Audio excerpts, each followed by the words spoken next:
E aí pessoal, tudo certinho com vocês? Galerinha, a gente voltou aqui para nossa última aula de conteúdo desse ano. Nós vamos fechar hoje o conteúdo, falar do último assunto que nós temos que falar, e com isso você vai estar estudado para o conteúdo que vai cair no vestibular, beleza? Galera, importante falar, eu não decidi ainda como eu vou fazer a nossa revisão.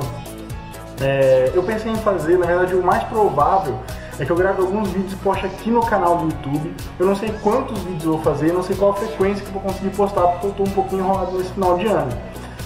Mas se você tiver alguma sugestão, se você tiver alguma ideia, se tiver uma crítica a essa ideia que eu dei agora, você pode postar aqui nos comentários que eu vou dar uma lida, vou responder e a gente vai pensar junto no jeito pra gente fazer essa revisão. De qualquer jeito, eu vou avisando e vou postando aqui no canal o que for decidido, beleza? Então, sem mais delongas, sem mais enrolação, pessoal, vamos lá, vamos abrir esse último conteúdo do ano para a gente fechar o ano letivo de 2020 e ficar pronto para os vestibulares. O conteúdo é sobre a questão fundiária no Brasil, beleza? A questão fundiária, continuando a nossa aula sobre geografia agrária, né, a gente falou sobre o modo de se fazer agricultura, como nós fazemos, qual tipo de trabalho que nós temos no campo, e agora nós vamos falar sobre a questão da terra, do território em si. Vamos lá? Pessoal, a primeira coisa que a gente tem que saber é como funciona a estrutura fundiária brasileira. Ou seja, como estão organizadas as terras destinadas à plantação agropecuária no nosso país. Primeira coisa que é muito importante a gente saber, ela infelizmente é muito concentrada. Ou seja, poucas pessoas têm muita terra e muitas pessoas têm pouquíssima terra ou às vezes nem têm terra, beleza? Por ela ser muito concentrada, ela concentra renda, né? Aquela terra que as pessoas têm, que poucas pessoas têm, ela gera muito dinheiro. E esse muito dinheiro vai ficar para essas poucas pessoas. E as pessoas que têm pouca terra ou que não têm terra, elas não vão ter como fazer dinheiro, elas não vão ter nem muitas vezes como plantar o que elas gostariam de plantar para a sua própria sobrevivência. Então elas vão ter que vender sua força de trabalho ou dar um jeito de arrumar uma terra, e a gente vai chegar lá já já. Isso vai levar a conflitos. Esse dar um jeito de achar uma terra para si mesmo vai gerar conflitos. Então eu vou olhar, eu não tenho nenhuma terra, eu vou olhar o fazendeiro lá que tem milhares de hectares e ele não está usando uma parte disso. Eu vou falar, ué, se você não está usando, deixa eu usar. Deixa eu plantar minhas coisas ali, para eu ter meu almoço, para eu ter minha janta, para eu ter o que vender na feira, para eu ter um sustento, um dinheirinho. E aí isso vai levar a conflitos, porque muitas pessoas vão ocupar essas terras e aí vai ter retaliação e vai ter uma briga, um conflito, muitas vezes violento mesmo, por causa dessa terra, beleza?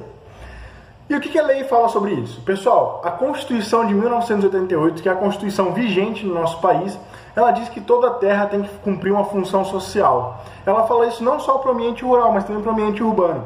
O que é a função social da terra, da propriedade? Aquela terra não pode estar abandonada. Então, se eu estiver criando gado, se eu estiver plantando soja, se eu estiver morando naquela terra, tudo bem eu ter. Não importa se eu tenho 1 hectare, se eu tenho 10 mil hectares. Se todos esses 10 mil hectares estiverem sendo utilizados, eu posso ter quantos eu quiser, não tem problema. Mas eles têm que estar sendo utilizados. Isso que é cumprir a função social. Se eu estiver deixando abandonado, se eu estiver deixando lá uma terra abandonada, um pedaço de terra mesmo no campo abandonado, ela está ilegal, em situação ilegal. Se eu deixar um prédio abandonado, ele está em situação ilegal na cidade também, beleza? Porque não cumpre a tal da função social da terra. Show, pessoal? Então vamos continuar aí. Eu trouxe esse gráfico para a gente ter uma ideia de quão brutal é a concentração da terra no país, beleza? Em azul nós temos o número de propriedade.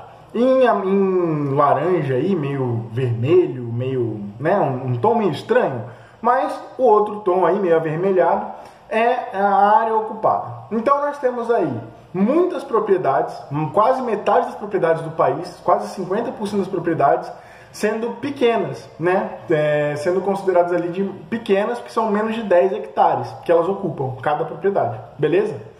A área ocupada por todas essas propriedades, ela corresponde a 2% de toda a área rural do país.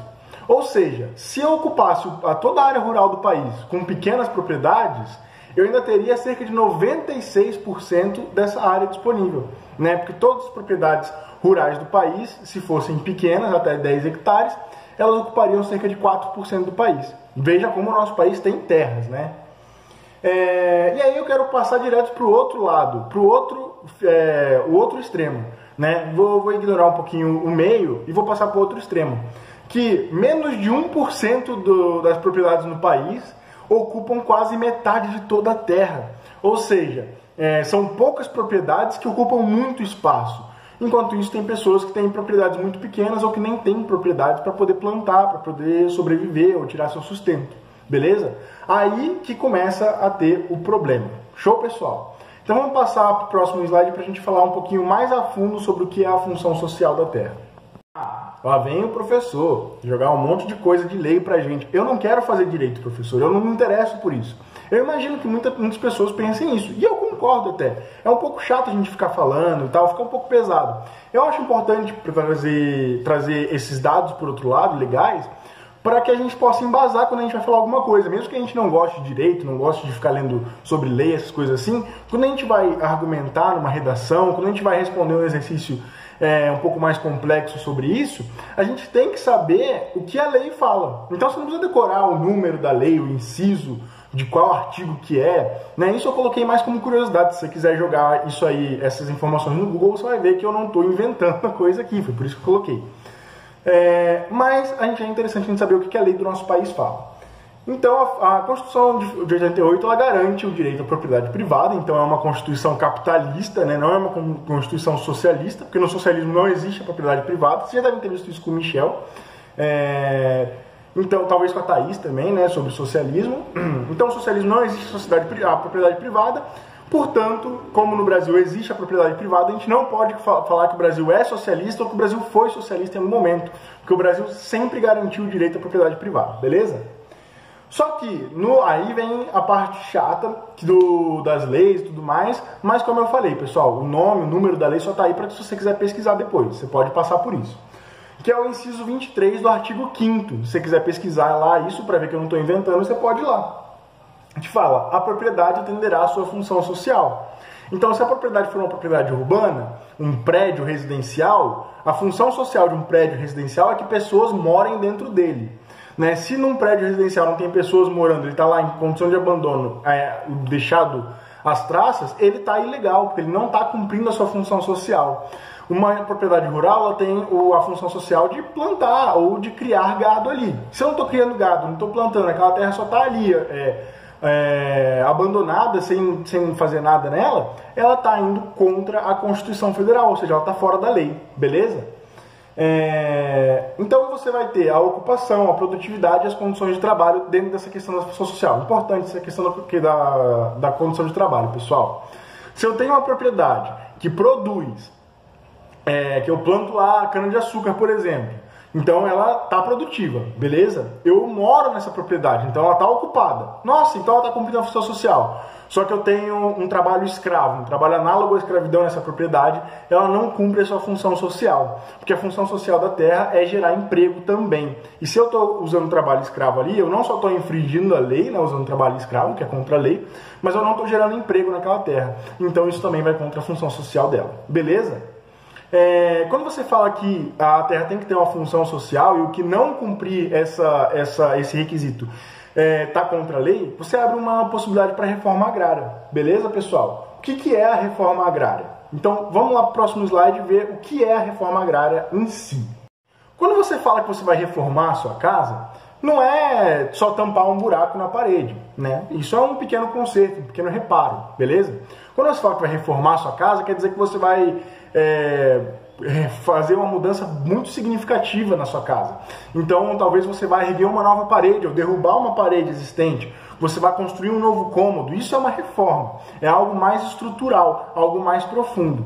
E a reforma agrária é o intuito de reformar, nesse intuito bem estrutural, bem profundo, o espaço rural, né? Uma reforma no espaço agrário, no espaço rural. O que a reforma agrária quer dizer? Ela quer dizer redistribuição de terras. Quando você ouvir reforma agrária, a palavra que tem que vir na sua cabeça é redistribuição de terras, a expressão, né? Não é só uma palavra. Ela pode ser feita de várias maneiras. Eu posso falar assim, quem tem mais de 1000 hectares de terra vai ter que redistribuir 50% disso, né? Ponto, é um jeito de fazer reforma agrária. Eu posso falar que a propriedade não é mais privada, é toda pública e o meu país agora é socialista e as pessoas elas podem trabalhar nas propriedades, nas fazendas públicas, nas fazendas coletivas Mas ninguém mais é dono da terra e todo mundo tem direito ao acesso à terra, mas ninguém sendo dono dela. É um jeito de fazer reforma agrária, os países socialistas fazem desse jeito. O que o Brasil faria se seguisse a Constituição? Está lá escrito, mas ninguém faz. Seria o seguinte, você tem lá 20 mil hectares de terra. Desses 20 mil, 3 hectares estão improdutivos, né? Ou seja, todo o resto está produtivo, você não mexe com isso. Esses 3 hectares o governo pode ir lá, tomar desse proprietário que está deixando improdutivo, está abandonado esses 3 hectares e redistribuir para quem precisa mais. Para as pessoas que estariam na fila da reforma agrária. As pessoas que querem trabalhar numa terra, que querem ter acesso a uma terra no espaço rural, no campo, mas elas não conseguem, porque elas não têm dinheiro para comprar, porque elas não têm acesso a essa terra, qualquer coisa desse tipo. Beleza? Então a reforma agrária brasileira, segundo a Constituição, seria isso. Eu pego aquilo que está abandonado e dou para quem está precisando. Show? Eu iria desapropriar, portanto, essas terras improdutivas, tirar da mão de quem não está usando e ia dar para quem ia usar. Isso ataca um fenômeno chamado especulação imobiliária. O que é especulação imobiliária? Pense que eu tenho 10 hectares. Aí eu tenho 10 hectares de terra lá, tranquilão, beleza? E eu vou usar só 1 hectare. Por que eu vou usar só 1 e deixar 9 parados? Por que eu vou deixar 9 hectares parados? Porque aqueles 9 hectares eu não quero produzir lá, eu não tenho nenhum dinheiro para investir para produzir nesses 9 hectares. Mas eu quero deixar eles parados, por que você não vende, né? Não, eu vou deixar eles parados, improdutivos, para que quando o preço da terra, o preço do terreno suba, eu venda eles mais caro. Isso é especulação fundiária, beleza?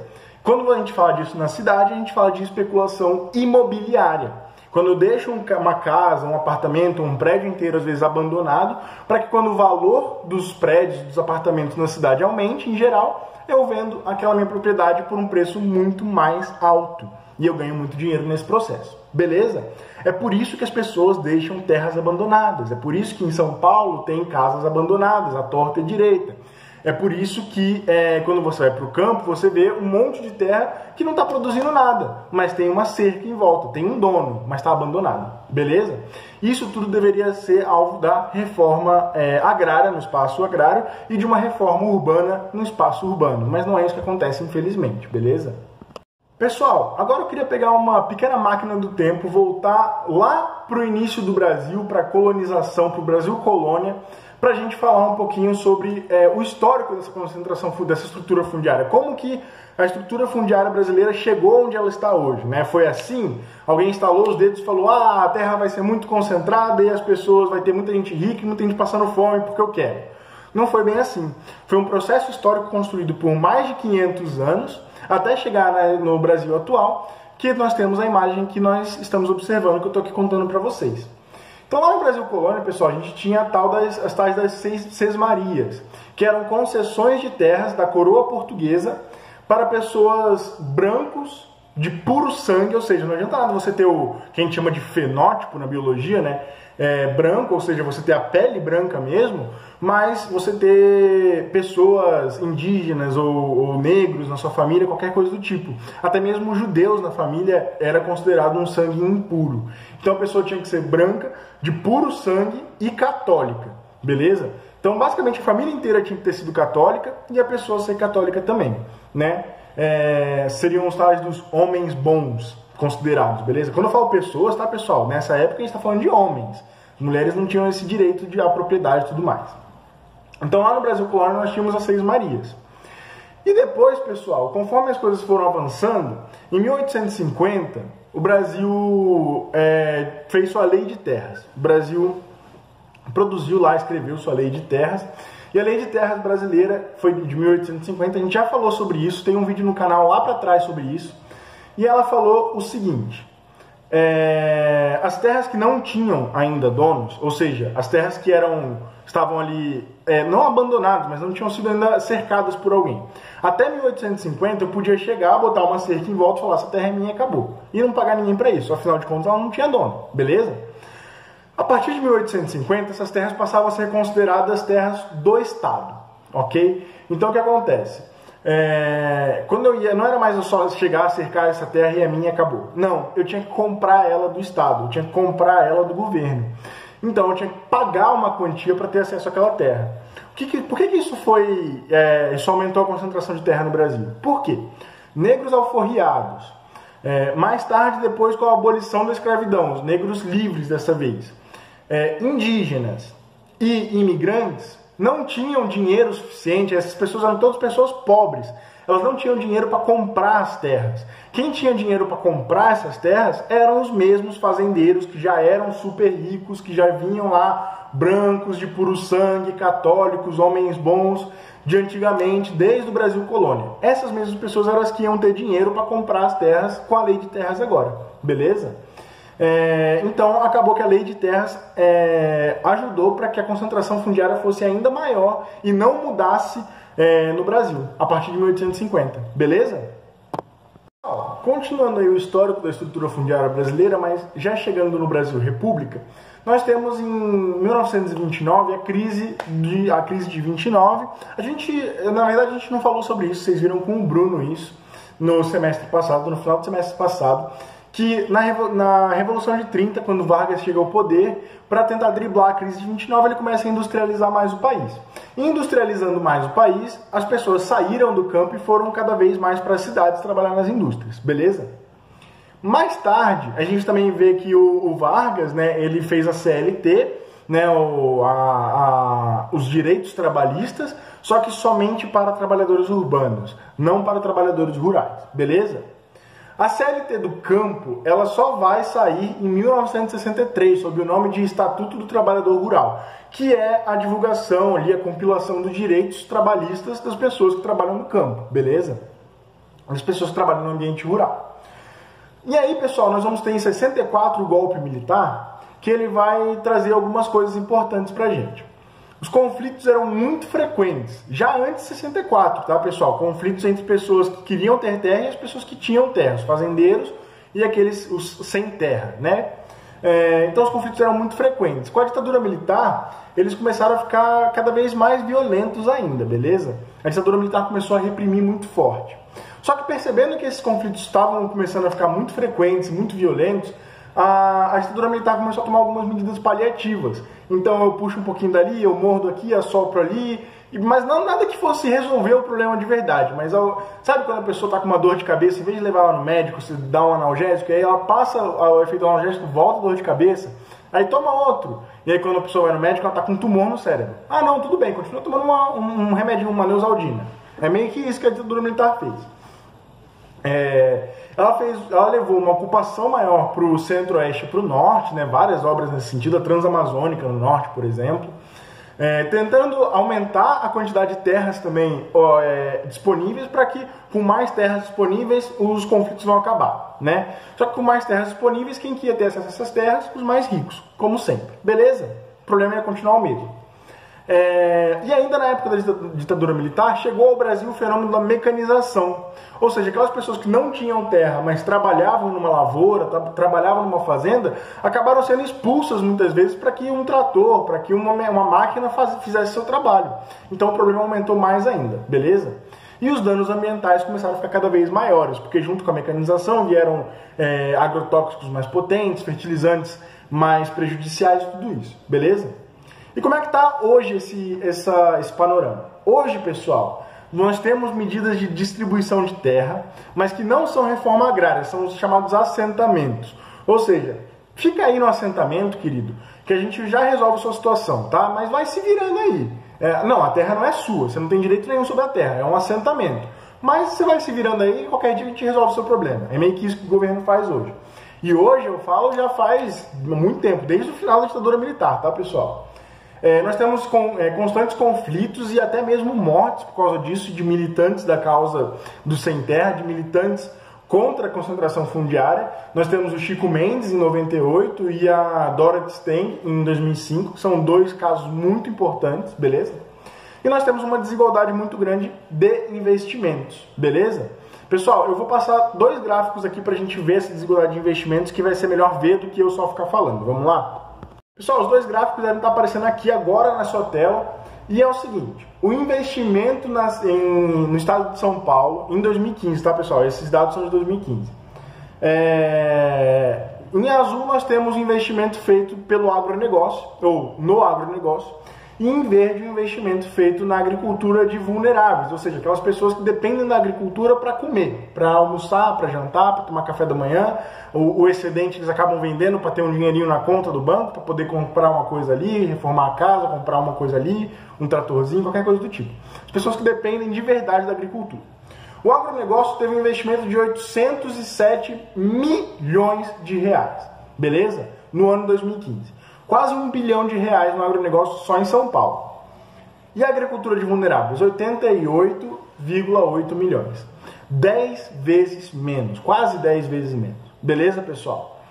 Claro, a agricultura de vulneráveis ela necessita de menos investimento do que o agronegócio. Porque o agronegócio vai produzir em larga escala, agricultura intensiva, tudo isso que a gente já falou na última aula. Mas não é uma diferença para 10 vezes menos. Até porque tem mais pessoas que necessitam da agricultura de vulneráveis do que do agronegócio. Então era para ser, sei lá, 60-40, né, alguma coisa do tipo. Beleza? Não 10 vezes menos. Pessoal, e a distribuição de terras? É absurdo. O agronegócio tem 14 milhões de hectares em São Paulo. Só em São Paulo, pessoal.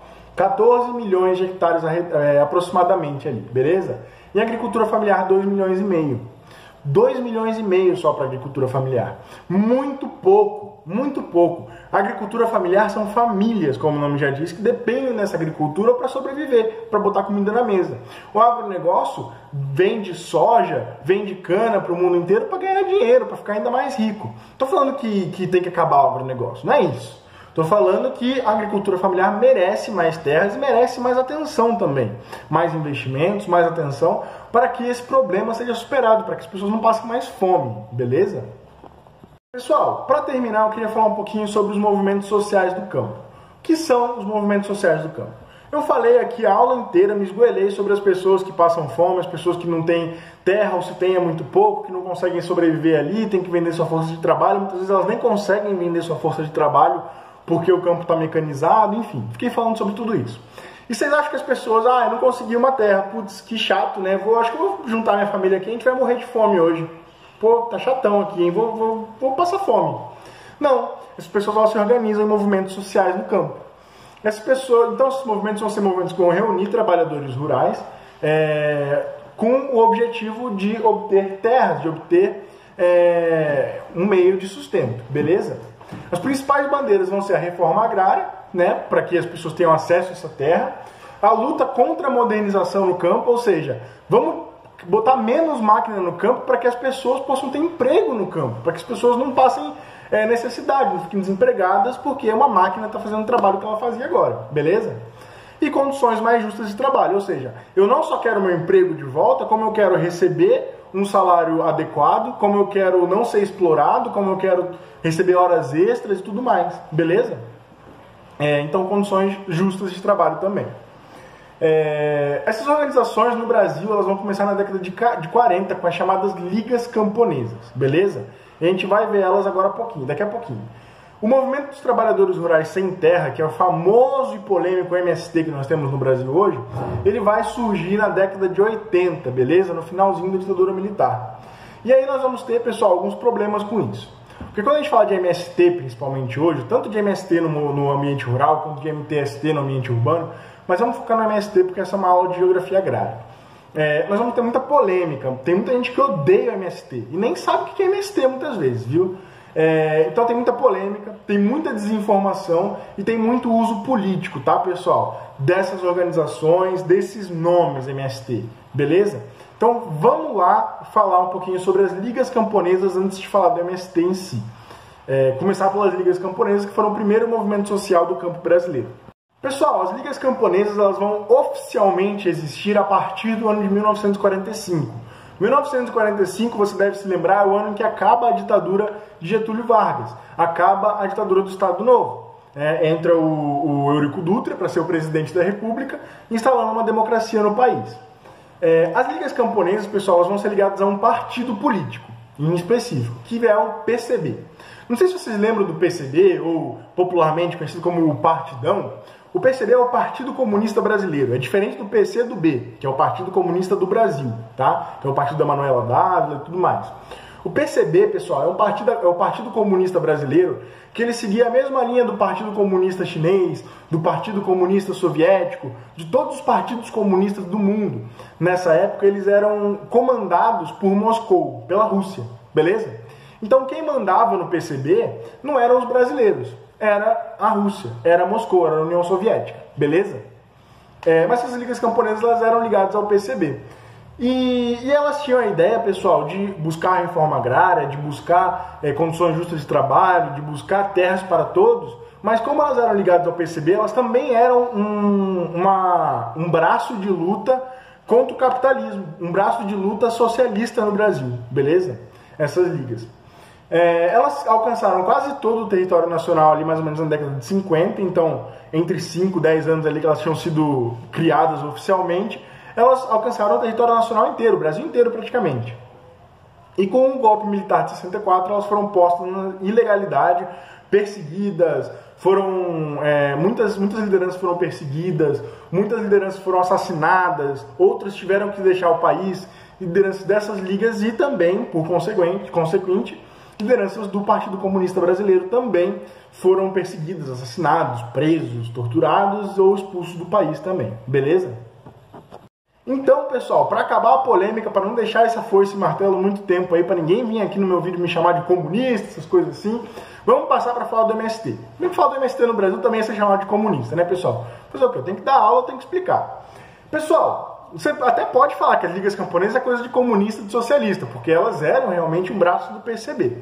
Agora, o MST, pessoal, eles vão nascer em 1984, beleza? Durante o processo de redemocratização, o Brasil ainda não era uma democracia de novo, mas ele estava no processo de abertura em 84.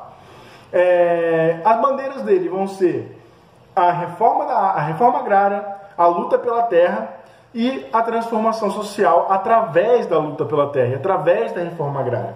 Ou seja, não é uma transformação numa sociedade socialista, não é isso. Eles não são socialistas, de via de regra, né? Pode ser que tenha integrantes que até sejam, mas não é um movimento em si socialista. A transformação social eu não quero mais ver as pessoas passando fome porque elas não têm acesso à terra. Eu não quero mais ver as pessoas que não têm como ir à escola porque elas não têm acesso à terra. Professor, o que tem a ver a escola com a terra? Porque se a pessoa não tem onde morar, se a pessoa não tem o que comer, se a pessoa não tem como sobreviver, a preocupação dela é o que eu vou jantar, e não o que eu vou aprender na escola. E não o que meu filho vai estar aprendendo na escola, quando que ele vai para a escola, quando que ele vai se formar no ensino fundamental, no ensino médio. A preocupação vai ser, o que meu filho vai comer hoje?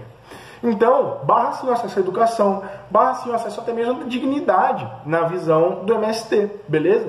Então, se todos têm acesso à terra, à moradia e o acesso a plantar na sua terra para poder se alimentar, as pessoas podem se preocupar em educação, podem se preocupar em um emprego, em qualificação e tudo mais, beleza? Então, uma transformação social a partir do campo. O MST ele vai ter assentamentos, como eu falei, o assentamento, pessoal, é basicamente isso. O governo vai virar e falar assim, toma essa terra aqui, mas ela não é sua, né? Você planta aí, se vira, mas você não pode vender, alugar, não fazer nada com essa terra, ela não é sua. Mas vai se virando aí, qualquer dia a gente regulariza a sua situação aí. É tipo assim, você coloca é como se fosse um campo de refugiados, entre muitas aspas, tá, pessoal? Beleza? Você não resolveu a situação ainda, mas é uma situação paliativa ali. As ocupações do MST elas vão acontecer em terras que estão improdutivas, terras que estão devendo imposto, ou seja, aquela terra faz 10 anos que não paga o imposto, vamos ocupar. Terras griladas, a gente já vai falar sobre o que é grilagem, não precisa se preocupar com o termo agora. E terras onde tem trabalho análogo à escravidão. Percebam que eles ocupam só terras que estão em situação ilegal. Está devendo imposto, é ilegal. Se está improdutivo, é ilegal. Se foi grilada, é ilegal. Se tem trabalho escravo, é ilegal. Ou seja, eles só agem em cima de terras ilegais. Beleza? E quais vão ser as barreiras à ação do MST? Primeiro, a bancada ruralista lá na Câmara dos Deputados. A bancada ruralista são os grandes fazendeiros ou pessoas escolhidas pelos grandes fazendeiros para representarem os interesses dessa classe na Câmara dos Deputados. Então as pessoas vão frequentemente passar leis que criminalizam as ações do MST, vão frequentemente fazer ali propagandas contra o MST. Então você vai aparecer na TV falando que o MST é terrorista, que o MST tem que acabar, não sei o que lá e tudo mais.